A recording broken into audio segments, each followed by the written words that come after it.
El sonido tiene una especie de magia. Hay criaturas que ven con el sonido, igual que algunas personas ciegas. Podemos dar forma al sonido y manipularlo para potenciar la belleza de una música. El sonido puede cambiar incluso el sabor de la comida. El sonido puede destruir tumores y pronto podría permitir tratar el Alzheimer. El sonido puede hacer levitar objetos sólidos. Nos disponemos a arrojar nueva luz sobre los misterios del sonido. Mira qué geometría. Madre mía.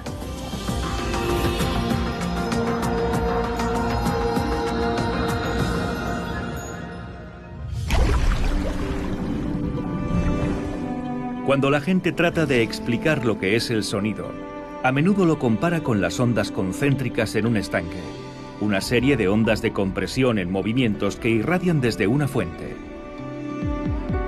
Podemos hacer un gráfico de un sonido. Podemos medir el nivel de un sonido. Podemos grabar la intensidad de un sonido. Pero obtener una imagen visual es más complejo.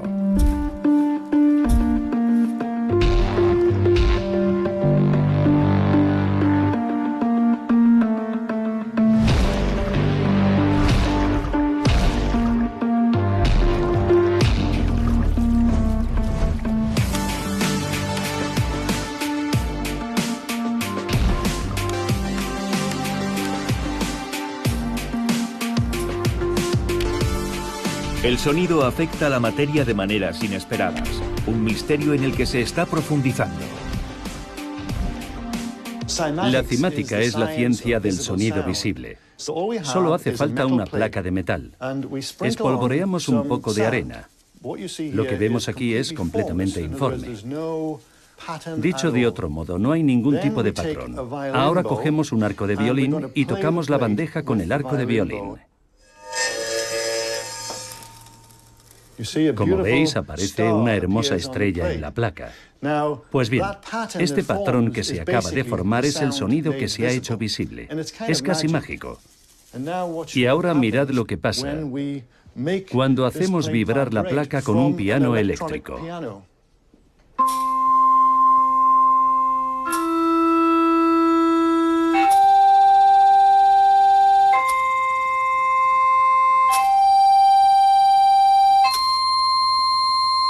Es el no va más. John Stuart Reid es de Keswick, en Inglaterra, y es el coinventor de un nuevo instrumento llamado cimascopio, que convierte el sonido en imágenes geométricas tridimensionales en el agua. Lo que ocurre es que el sonido está comprimiendo las moléculas de agua bajo la superficie y creando una especie de efecto de lente que hace que la luz rebote en esas estructuras subsuperficiales. Aquí vemos que se está formando un patrón en el centro.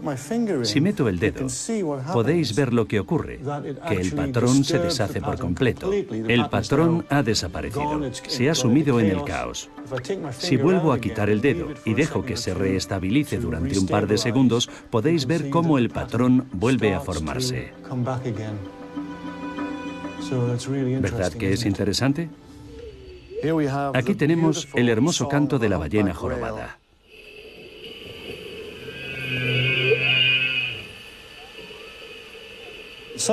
Algunas de las formas tienen una geometría de una belleza exquisita. Si nos fijamos en otras imágenes del cimascopio, vemos que muchas de las figuras recuerdan formas de vida primitivas del océano.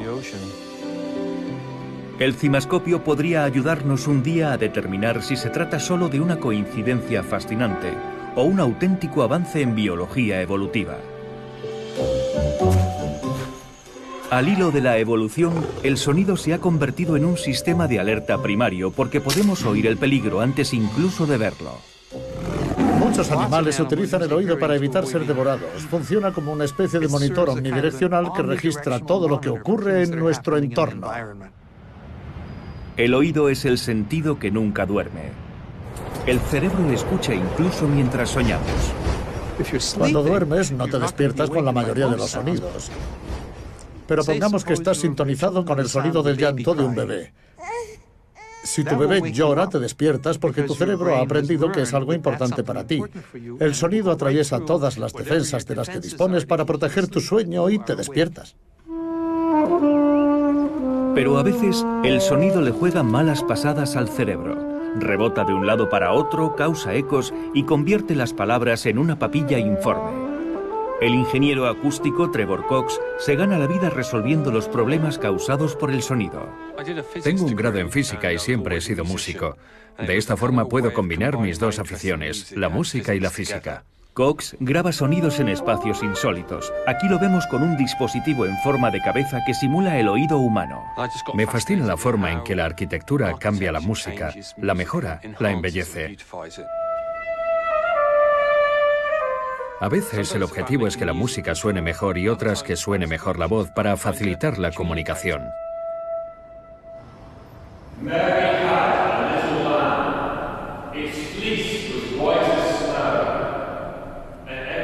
En el Ayuntamiento de Manchester, en Inglaterra, Cox nos explica los problemas de audición causados por la reverberación.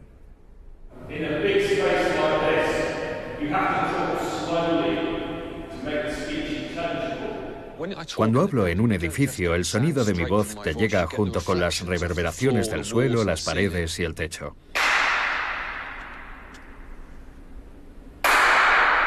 Y cada reverberación llega al oído en un momento ligeramente diferente. Y eso amplifica mi voz.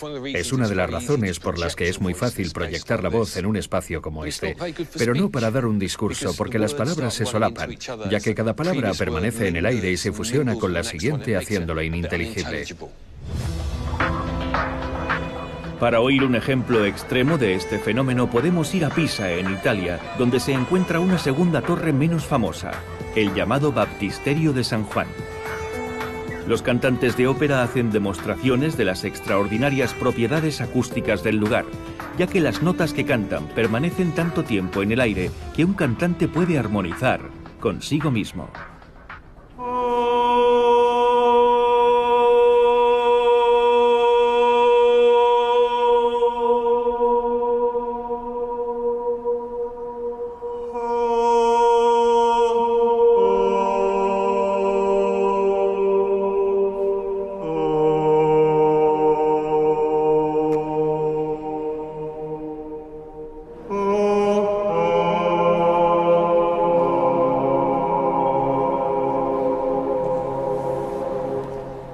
Cada nota dura la friolera de 9 segundos.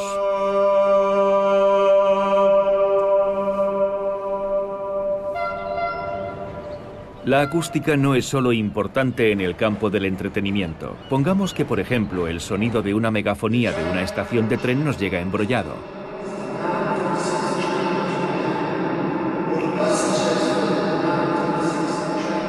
Los pasajeros podrían perder algo más que el Orient Express. Si hay que evacuar a la gente por un incendio o por una alerta de bomba, hay que poder oír los anuncios hechos por la megafonía. En un estudio como este de Manchester, un ingeniero acústico puede limpiar un discurso poco inteligible, creando un modelo informático de la estación y luego afinando el sistema de sonido o la acústica del edificio. Usando un altavoz más direccional, dirigimos el sonido hacia los pasajeros, evitando las superficies reflectantes. También podemos tratar el espacio para que absorba el sonido, produciendo una inteligibilidad mayor. El tren a Milán de las 9:26 está efectuando su entrada en el andén 2. Viajeros del tren a Milán de las 9:26... Para el diseñador de un teatro o un auditorio, este laboratorio es una oportunidad privilegiada para oír cómo sonará su edificio antes de ser construido y compararlo con algunas de las mejores acústicas del mundo. Te voy a llevar al Symphony Hall de Boston en Estados Unidos. Mary had a little lamb. His fleece was white as snow. And everywhere that Mary went... El secreto del sonido prácticamente perfecto del Symphony Hall de Boston es puramente matemático. La ecuación formulada en 1890 por un físico de Harvard, Wallace Sabine. Empleando un órgano de tubos y un cronómetro, Sabine realizó miles de mediciones para calcular la proporción ideal entre el volumen de la sala y los materiales absorbentes. Con un tiempo de reverberación de 1,9 segundos, el Symphony Hall es considerado uno de los mejores auditorios del mundo. Y la ecuación de Wallace-Sabine es la base del programa que permite a dos ingenieros acústicos, Ping Chen y Gary Mack, afinar el sonido de un centro moderno de artes escénicas. Empiezan midiendo el tiempo que tarda el sonido en rebotar en las paredes y el techo, teniendo en cuenta la duración ideal de la voz y la música. De esta forma crean un modelo informático del paisaje sonoro, lo que llaman auralización. Las paredes del fondo, debajo del palco, son las que más van a reverberar. Hay que intentar mantenerlo a raya. Esto permite personalizar el sonido de un espacio en función del uso al que está destinado. Esos paneles acústicos son de quita y pon. Si alguien va a dar un discurso, los colocamos. Pero si hay un concierto, los quitamos porque nos interesa que la música rebote en los laterales. Igual habría que bajar un poco esos reflectores, ¿no? Una serie de paneles móviles permite convertir este escenario de teatro en un auditorio en cuestión de minutos.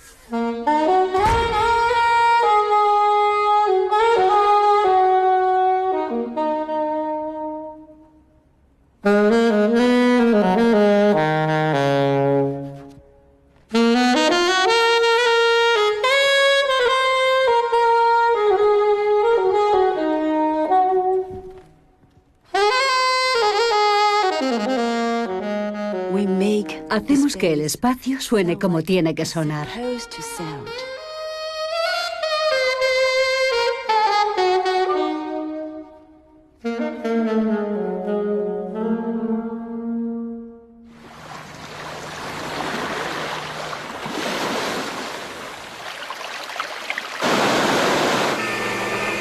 Las personas reaccionan al sonido de manera variable. En gran medida depende de quién está escuchando el sonido y la fuente que lo está causando. Por lo general, los sonidos naturales, por fuertes que sean, tienden a ser menos molestos que los sonidos de la vida moderna. Pero ¿cuánto es demasiado? Un decibelímetro permite medir el nivel de presión sonora. El nivel de una conversación normal es de unos 60 decibelios. Al ser una escala logarítmica, un sonido de 70 decibelios sería el doble de alto. A partir de 85 decibelios se recomienda emplear protección auditiva. Por encima de 90, el sonido es dañino. La exposición prolongada a un sonido de este nivel puede producir pérdidas auditivas. El dolor comienza a partir de 125 decibelios. Los sonidos fuertes producen una reacción de huida o de ataque. Entre los síntomas ligados a los entornos ruidosos están el estrés, la ansiedad, la aceleración del ritmo cardíaco, la pérdida de sueño, la fatiga y la conflictividad social. La psicóloga Ellen Polyakov de la Universidad de Manchester ha estudiado la forma en que el sonido afecta incluso al sabor de los alimentos. En este experimento nos quisimos centrar específicamente en los alimentos salados y dulces. Pedimos a los participantes que se pusieran unos cascos como estos. Había una situación en la que los participantes no oían ningún ruido y otra en la que había poco ruido, entre 45 y 55 decibelios. O un ruido más fuerte de entre 75 y 85 decibelios. Los participantes tenían que cerrar los ojos para no saber qué era lo que estaban comiendo. Tendían la mano, cogían algo y se lo comían. En presencia de un ruido de fondo, consideraron que la comida estaba menos salada y menos dulce. Esto podría explicar por qué la comida de avión nos suele parecer tan insípida. Hay una teoría según la cual un ruido de fondo elevado impide que el cerebro procese plenamente otros estímulos sensoriales. El ruido blanco nos distrae de procesar el sabor, de la misma forma en que lo haríamos en otra situación. Por eso nos parece menos intenso, porque estamos distraídos.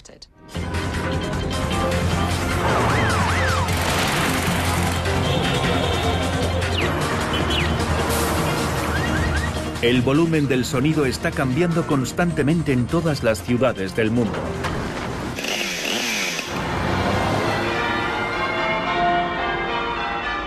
Hay sonidos que antes eran fuertes y nítidos y que se están perdiendo en el estruendo del ruido urbano. Aquí es un sonido genial y en pleno centro de Vancouver.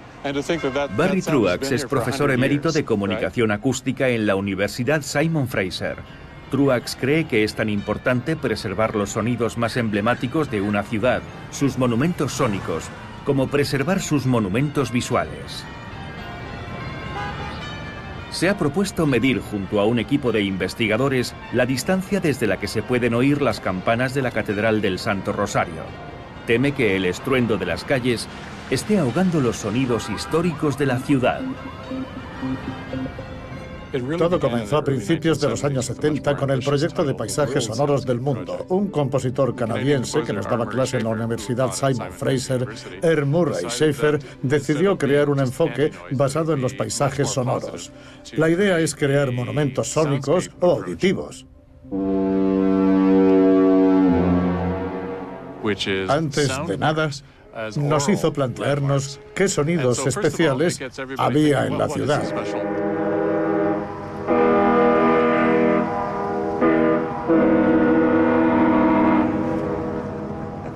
Y aquí lo tenemos, uno de los sonidos más característicos de Canadá, las primeras 4 notas del himno nacional. Desde hace unos 50 años, ese sonido se ha convertido en parte importante del paisaje sonoro de Vancouver y es uno de los sonidos más reconocibles fuera de Vancouver.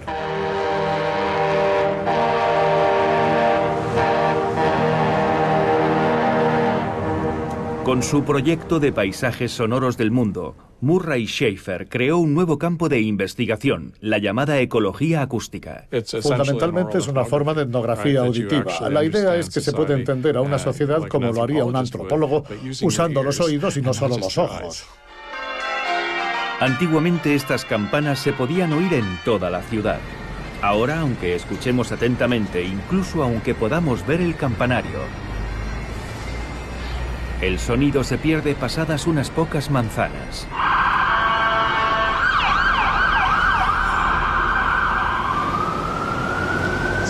Ya lo veis, la diferencia entre el mundo acústico y el mundo mecánico. Media manzana.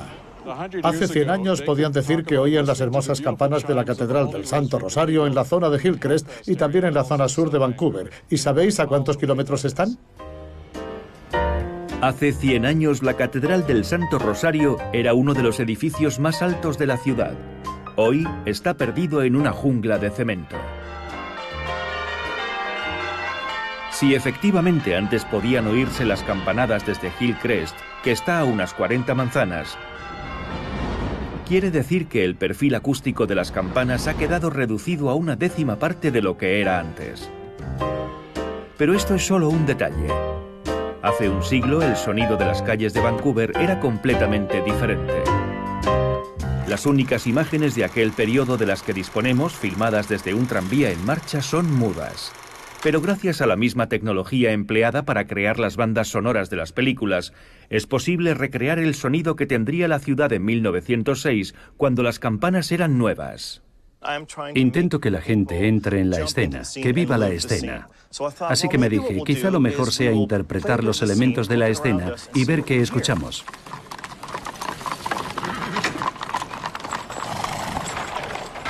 Estamos solo a 2 manzanas de las campanas del Santo Rosario. ¿Has probado incluirlas? Sí, claro.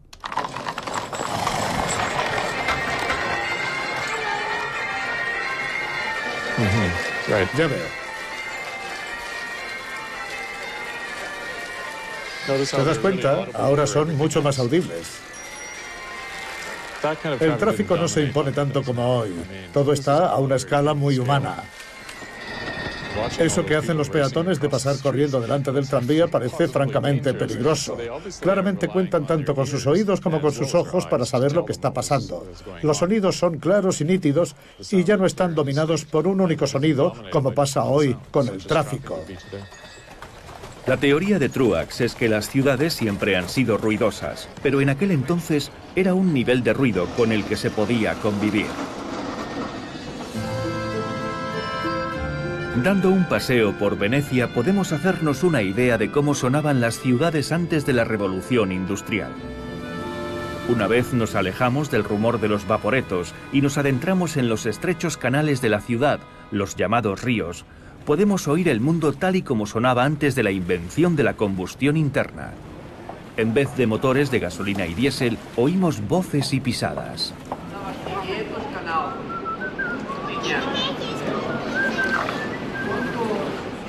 Pero incluso aquí, el sonido ha ejercido siempre un poder inaudito en la vida de los habitantes. Me sorprendió mucho descubrir que los habitantes estaban siempre a la escucha de su ciudad, pendientes de las múltiples formas en que les habla la ciudad. El historiador de arte Neal Atkinson está fascinado con la forma en que el sonido estructuraba la jornada antiguamente. Mucho antes de que existieran la radio, la televisión e Internet, e incluso la Catedral del Santo Rosario de Vancouver, las campanas eran uno de los principales medios de comunicación. Antes de que la gente tuviera reloj, el sonido de las campanas controlaba cada uno de los momentos del día. Y no lo producían solo las iglesias. Por ejemplo, la marangona, que es la campana grande que hacen sonar en esa torre, indica que los estibadores tienen que ir al arsenale. Y durante el día tocan las campanas para asegurarse de que los magistrados están en el ayuntamiento y los abogados y los juristas están en los tribunales. Para cuando dejan de sonar las campanas, todos tienen que estar en sus puestos. Así que hay una especie de organización acústica o de coreografía de lo cotidiano que marca el ritmo de la ciudad. Lo mismo ocurría en otras ciudades del Renacimiento como Florencia. El primer ayuntamiento de la ciudad tenía un campanario que rivalizaba con el de la principal catedral de la iglesia. La campana del gobierno tenía que ser la más grande y ruidosa, y estar en una torre lo bastante alta como para asentar su legitimidad y autoridad sobre la ciudad. Lo que hacía el régimen era insinuarse acústicamente en medio de los sonidos que la iglesia cristiana llevaba siglos produciendo.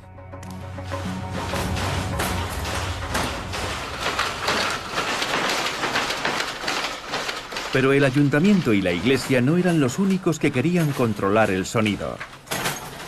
En 1378 los trabajadores de la Iana, que se deslomaban en telares como este y no tenían voz ni voto en el gobierno, lanzaron una revolución haciéndose con el control de las campanas. A los pocos minutos, 8 campanarios de la región de Florencia estaban sonando al unísono y coordinando la que acabaría siendo la primera revolución obrera exitosa de la historia de Europa. Tras secuestrar las campanas, hasta 10.000 trabajadores ocuparon la plaza que se encontraba delante del ayuntamiento para hacer oír sus demandas. Eso fue exactamente lo que sucedió en la plaza Tahrir en 2011, cuando los egipcios se concentraron en la plaza, se pusieron a hacer ruido y se negaron a marcharse. Las campanas eran el Twitter de aquella época. El sonido de la muchedumbre penetraba en los muros del palacio hasta tal punto que el gobierno dimitió en bloque. Bajaron, entregaron las llaves del palacio y se fueron a casa. El pueblo había ganado por fin.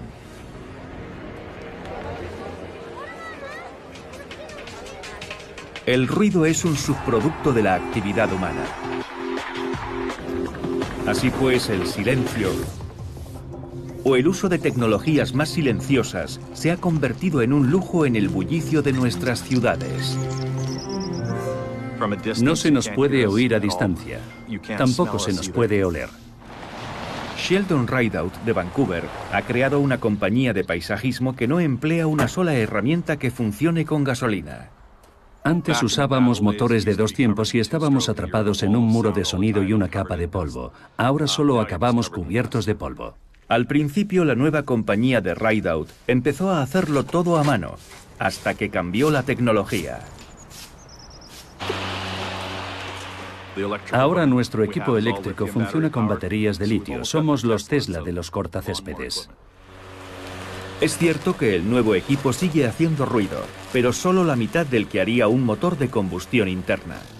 Siempre me venían con lo mismo. Estamos hartos del ruido, estamos hartos del olor, estamos hartos de tener que interrumpir nuestra jornada cada vez que aparece una empresa de paisajismo. Es imposible escapar del ruido, pero siempre se puede reducir para moderar los niveles de estrés. Estamos hablando de algo que afecta a todo el mundo. Da igual que digas, no pasa nada, ya me acostumbraré o algo por el estilo. Siempre tiene un efecto tanto fisiológico como psicológico y afecta a la comunicación. En muchos casos, nuestro paisaje sonoro es sinónimo de calidad de vida. ¿Y si el sonido fuera nuestro principal medio para encontrar comida? Nuestro principal método de supervivencia. Es el caso del murciélago moreno. Los murciélagos son unos animales estupendos y tienen que arreglárselas sin la vista. James Simmons es profesor de biología en la Universidad Brown en Providence, Rhode Island. Está montando un laberinto de cadenas de plástico. Junto a una estudiante de posgrado, Kelsey Home, quiere poner a prueba la capacidad de los murciélagos para navegar con el sonido. Su objetivo es mejorar la navegación por sonar de los humanos. Los murciélagos se sienten muy cómodos volando a través de las ramas y las hojas de los árboles, y en pleno vuelo van buscando insectos a una velocidad de varios metros por segundo. El experimento utiliza grabaciones a cámara lenta y simula el entorno natural de los murciélagos. Se nos ocurrió reemplazar la vegetación por estas cadenas de plástico negras. Acústicamente, el resultado es muy similar a cómo sería un campo de vegetación. Como los sonidos que emite el murciélago superan el rango del oído humano, Simmons utiliza un detector de ultrasonidos que convierte las señales en frecuencias que podemos percibir. A Simmons le interesa especialmente la forma en que el cerebro del murciélago es capaz de procesar las señales sonoras y realizar complejas operaciones matemáticas a toda velocidad. Los murciélagos emiten sonidos y realizan en su cerebro un montón de cálculos muy rápidos sobre el tiempo que tardan los ecos en recorrer diferentes distancias. Y el truco del sonar está en hacer estos cálculos lo bastante rápido como para poder visualizar la escena antes de emitir el siguiente sonido. Nosotros no podemos hacerlo con nuestros ordenadores digitales porque no son tan rápidos. El hallazgo más fascinante es que en realidad los murciélagos forman imágenes en 3 dimensiones a partir de los ecos sonoros. Cuando percibimos algo con la vista, vemos colores, texturas y un montón de cosas por el estilo. La imagen por sonar que obtiene un murciélago de un insecto se limita a 3 o 4 partes del cuerpo. El murciélago dirige el sonido hacia el insecto y recibe un montón de ecos de diferentes partes de su cuerpo. Pero cuando está cazando, no vuela directamente hacia el objetivo, sino que describe una trayectoria en curva. De esta forma, cada vez que emite un sonido, obtiene una imagen del objetivo desde un ángulo levemente diferente. Al rotar de esta forma, el murciélago es capaz de formar una imagen tridimensional del objeto. Puede decirse que los murciélagos ven el sonido. Quizá lo más asombroso de todo sea que hay humanos ciegos que son capaces de hacer lo mismo. Aquí tengo un árbol a mi derecha. Voy a girar aquí. A los 13 meses de edad, Daniel Kish sufrió un cáncer llamado retinoblastoma y perdió ambos ojos. Instintivamente empezó a emitir chasquidos con la lengua y desarrolló un sistema de ecolocalización similar al de los murciélagos. Los chasquidos que oímos proceden de su boca, no del repiqueteo de su bastón. Estamos ante un gran espacio abierto, pero nos estamos acercando a una estructura. Ha bautizado su método como Sonar Flash. El Sonar Flash se ha convertido en el principal medio de navegación de Kish. En mi caso no es algo que hiciera conscientemente. Tan solo es una consecuencia de mis experiencias de niño. Lo que obtengo es una imagen de un campo de 360 grados. La estructura del tejado bajo el que nos encontramos no es totalmente sólida por algún motivo. Tiene aberturas. Deben de ser unos listones o... Yo lo describo como una geometría borrosa de figuras móviles y dinámicas. Tienen una profundidad, un contorno, un carácter y me dan información sobre su posición y su densidad. También puedo oír las cosas que hay a la vuelta de la esquina y puedo oír las cosas a través de los objetos. Las cosas tienen una especie de omnipresencia.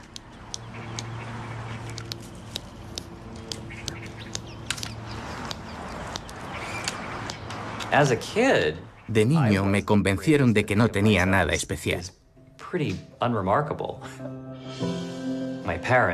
Mis padres insistieron mucho en esta idea.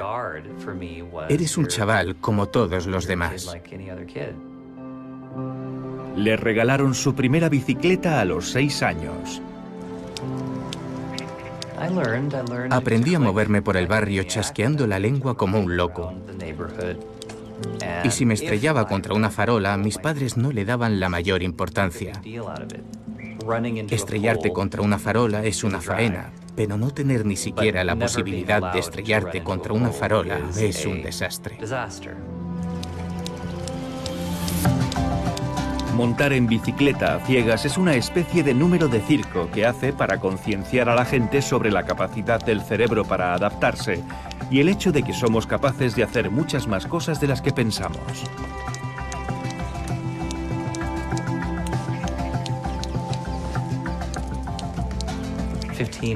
Hace 15 años era algo inaudito.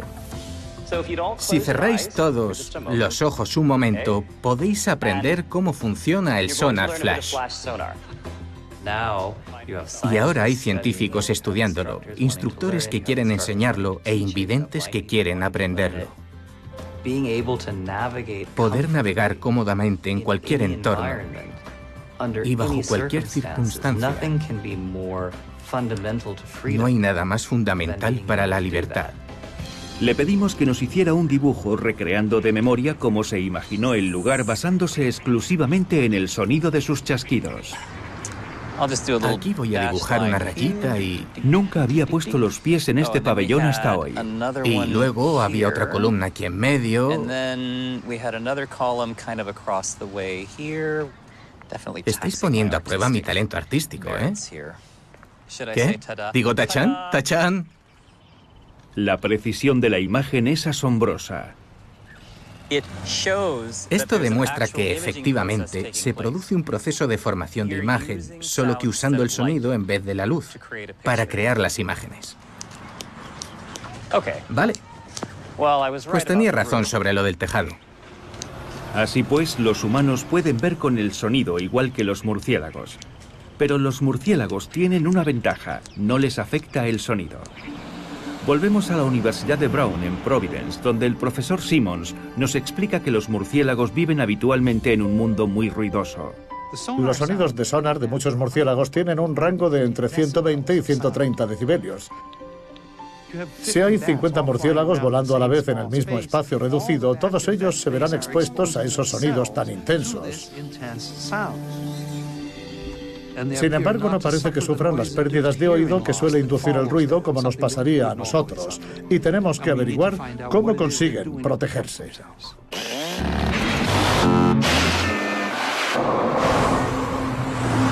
A lo largo de nuestra vida, los sonidos fuertes causan daños físicos a nuestro oído interno. Las diminutas células pilosas de la cóclea convierten las ondas sonoras en señales eléctricas que viajan al cerebro.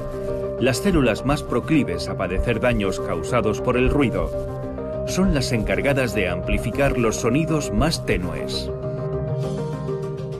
Con las pérdidas auditivas, esas células pilosas externas sufren daños, por lo que perdemos ese amplificador. Es como perder el control del volumen en nuestra minicadena.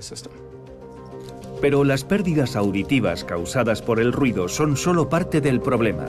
A medida que envejecemos, la capacidad de nuestro cerebro para procesar las señales sonoras se desacelera, provocando que nos cueste más entender las palabras. Así pues, no es solo cuestión de subir el volumen.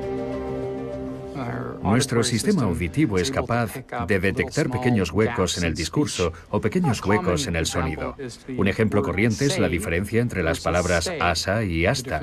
La diferencia entre asa y hasta es una pequeñísima pausa justo cuando pronunciamos la T.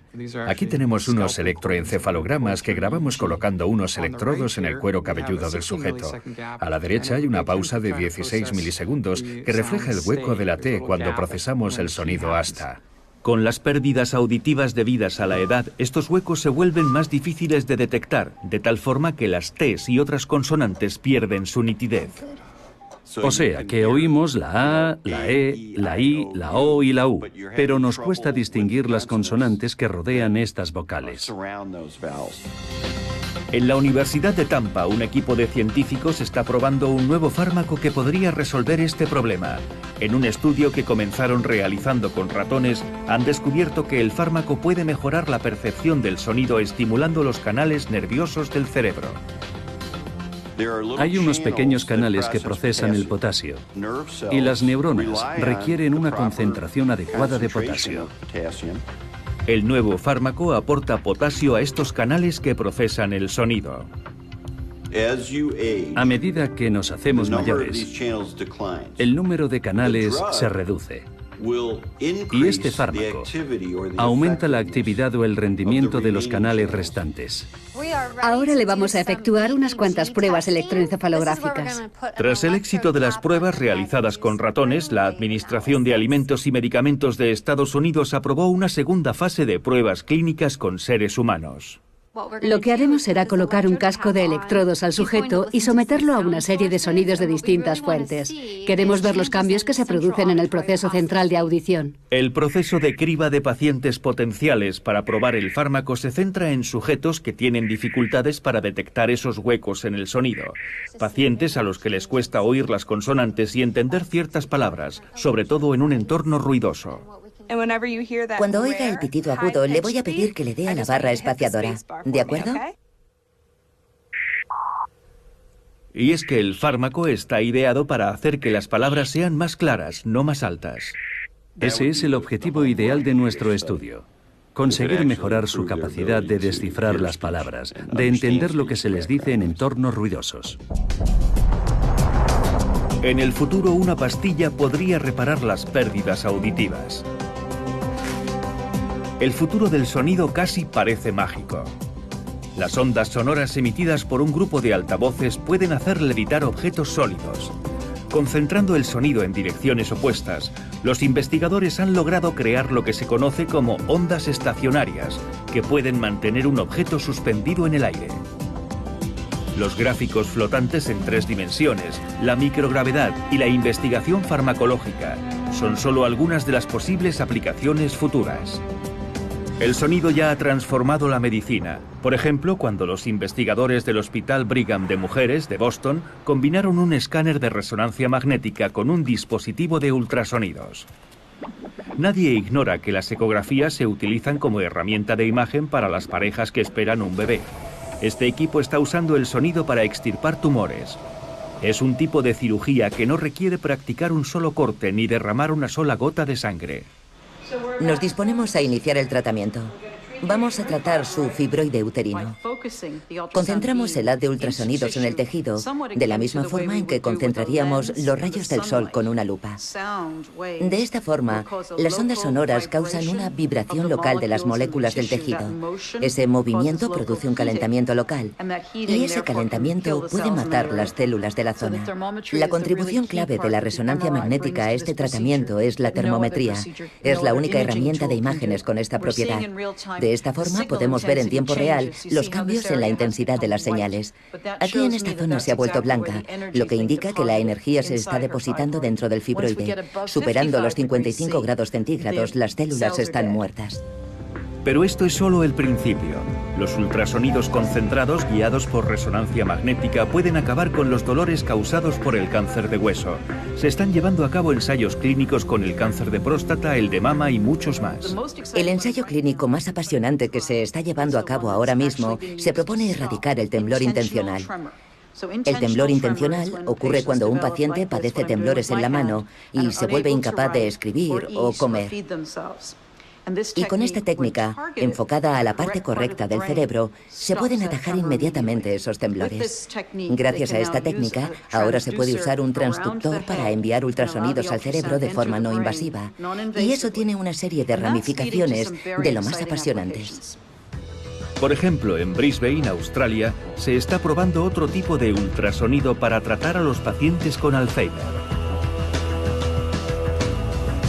Jürgen Gotz y Gerhard Leininger han diseñado un experimento con ratones nacidos con una mutación genética que produce las placas amiloides responsables del Alzheimer. Al ser animales curiosos por naturaleza, los ratones normales tenderán a explorar las 3 partes de un laberinto en forma de Y. Pero los ratones con Alzheimer son incapaces de recordar dónde han estado antes y tienden a explorar el mismo sector una y otra vez. Los pulsos ultrasónicos abren suavemente la barrera que protege el cerebro de las infecciones, permitiendo que una proteína de la sangre estimule las células responsables de la eliminación de desechos, que así pueden eliminar los grumos de placa tóxica. Hemos usado ultrasonidos pulsados, y al ser pulsados el tejido no se recalienta. Tras el tratamiento por ultrasonidos, cuando los ratones vuelven a entrar en el laberinto, son capaces de explorarlo igual que los ratones sanos. Y lo mejor de todo es que asistimos a una restauración de las funciones de la memoria. Básicamente, el ratón es capaz de recobrar las funciones que tendría un ratón sin Alzheimer. Y estoy convencido de que un día podremos trasladar a los humanos lo que hemos descubierto con los ratones.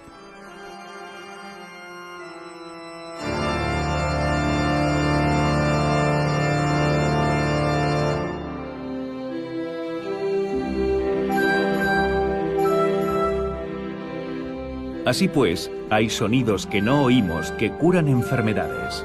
Y hay sonidos que sí oímos que han configurado nuestra historia, que contribuyen a la armonía de las estructuras que construimos, que nos ayudan a navegar por el mundo natural y que crean fascinantes geometrías que podrían encerrar la clave de otros misterios. Magia sónica, en efecto.